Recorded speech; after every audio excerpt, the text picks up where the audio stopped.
नमस्कार दोस्तों, मेरा नाम रमेश है और आज हम लोग बात करने वाले हैं लाभ हानि की टॉपिक पर, जो कि मैथमेटिक्स का एक टॉपिक है।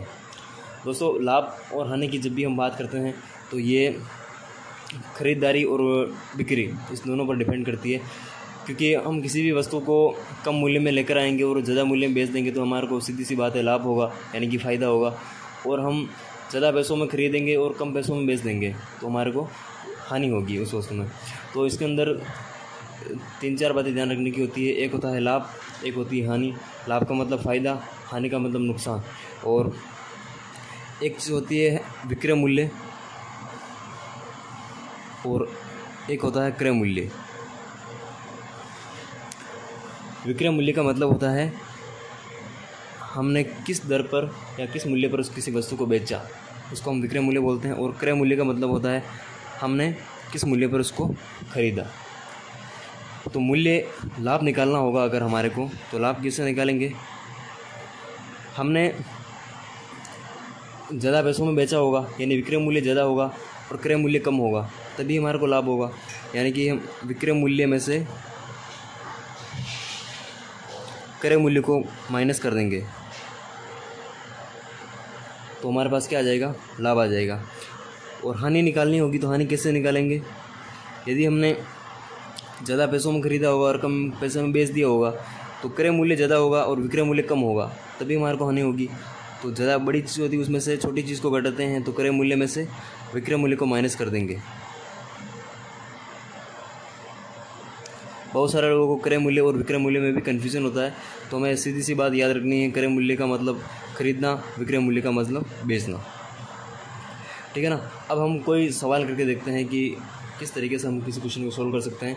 जैसे कि हमारे पास कोई क्वेश्चन है, तो दोस्तों हमारे पास सवाल है, एक दुकानदार किसी वस्तु को 1200 रुपये में खरीदता है और वह उस वस्तु को 20% हानि पर बेच देता है। तो ज्ञात करो उसने वह वस्तु कितने रुपये में बेची थी। तो दोस्तों एक बात ध्यान रखनी है कि कभी भी कोई सवाल हम करते हैं तो क्रय मूल्य जो होता है, यानी कि जिस वस्तु पर वो खरीदारी करता है, उसको आधार माना जाता है। और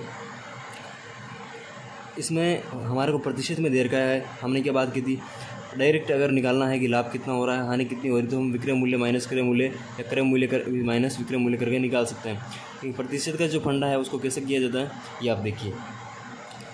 हमें दे रखा है कि कोई दुकानदार किसी वस्तु को 1200 रुपये में खरीदता है, यानी कि क्रय मूल्य क्या हो गया अपने पास? 1200 रुपये। इसको हानि कितनी हो रही है? 20% हानि हो रही है। अब हमें निकालना क्या है? विक्रय मूल्य निकालना है। विक्रय मूल्य हमें ज्ञात करना है, तो कैसे ज्ञात करेंगे? तो दोस्तों 1200 जो है हमें दे रखा है क्रय मूल्य, ये 100% के बराबर है। मान लिया मैंने क्या बताया था आपको, जो क्रय मूल्य होता है उसको आधार माना जाता है। तो 1200 जो है वो 100% के बराबर है। अब हमें विक्रय मूल्य निकालना है, तो 1200 अगर विक्रय मूल्य है वो ये 100% के बराबर है। अब हमारे को हानि कितनी हो गई? 20% हो गई। तो 100% में से हम 20% हटा लेंगे तो कितना बचेगा? 80%। यानी कि जो विक्रय मूल्य अपने पास आएगा वो कितने प्रतिशत होगा? 80% होगा, तभी तो हमारे को 20% नुकसान आएगा, हानि आएगी। तो अब हमारे को 80% निकालना है। किसका निकालना है? 1200 का 80% जो आंसर आएगा वो अपना क्या होगा? विक्रय मूल्य होगा। तो 1200 का 80% हमें निकालना है। तो कैसे निकालते हैं?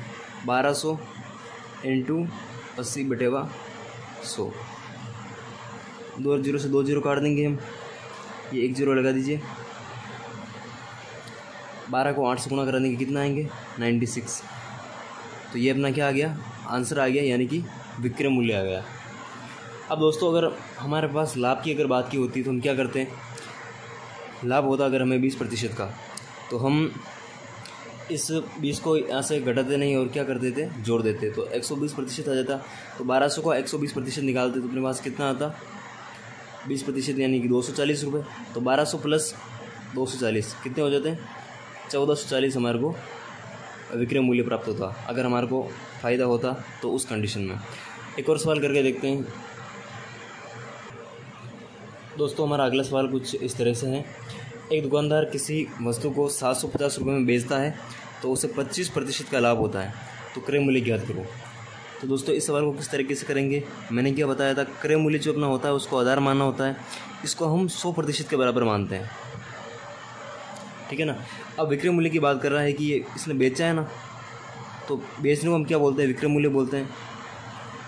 तो विक्रय मूल्य कितना होगा, हमें यहाँ पर दे रखा है कि 25% लाभ से बेचता है, यानी कि 100% तो इसका क्रय मूल्य प्लस 25% लाभ से बेचता है, यानी कितना हो गया, ये 125% हो गया। अब हमें दे रखा है वो क्या है, विक्रय मूल्य दे रखा है।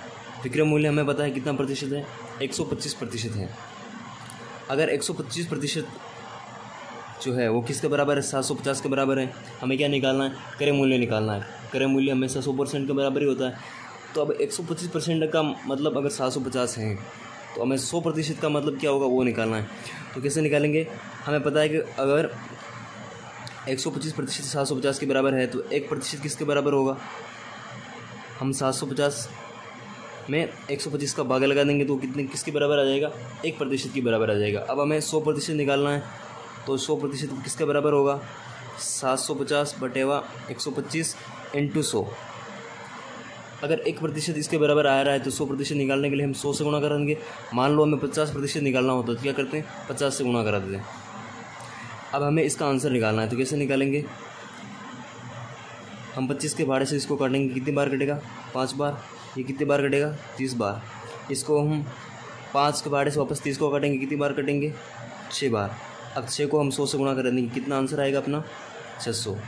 600 क्या हो गया अपना पास, क्रय मूल्य, यानी कि हमने 600 रुपये में उस वस्तु को खरीदी थी, ये अपना आंसर आ गया। एक और सवाल करके देखते हैं।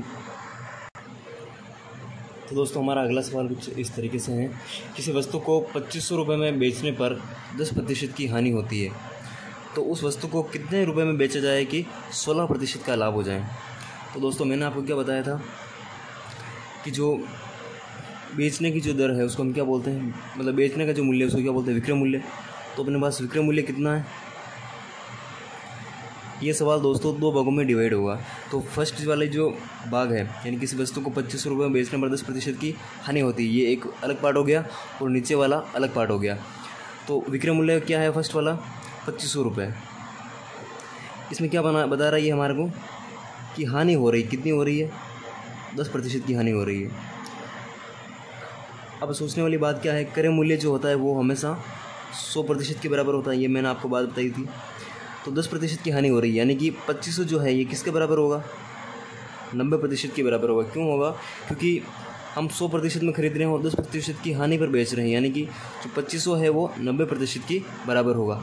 अब ये तो हो गया फर्स्ट वाला पार्ट।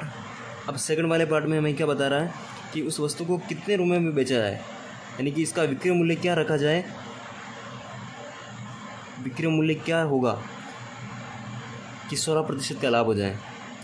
कितने प्रतिशत का लाभ हो जाए, 16% का। तो दोस्तों 100% तो हमारे को सबसे पहले चाहिए, क्योंकि क्रय मूल्य को ना तो लाभ है ना हानि है, 100 के बराबर करना पड़ेगा।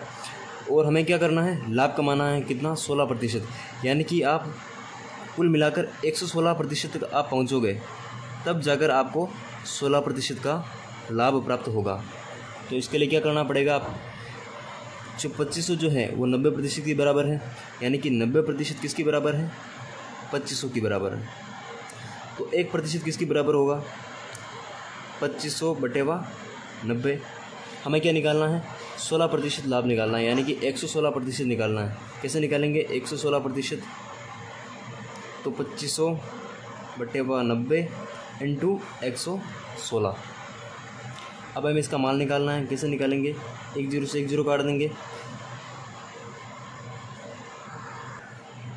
तो दोस्तों 250 को हम 116 से गुणा कराएंगे। क्यों, क्योंकि एक अभी कटने की स्थिति में नहीं है, तो हम 250 को 116 से गुणा करेंगे। क्या आंसर आएगा, ये अपना आंसर आ जाएगा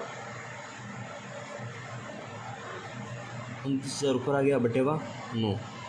9 से भाग देंगे, क्या आंसर आएगा, 9 कम 9 27, बचे 2, 18 बचे 2, 18 बचे 2, 18.22, यानी कि 3222 अपना आंसर आ जाएगा।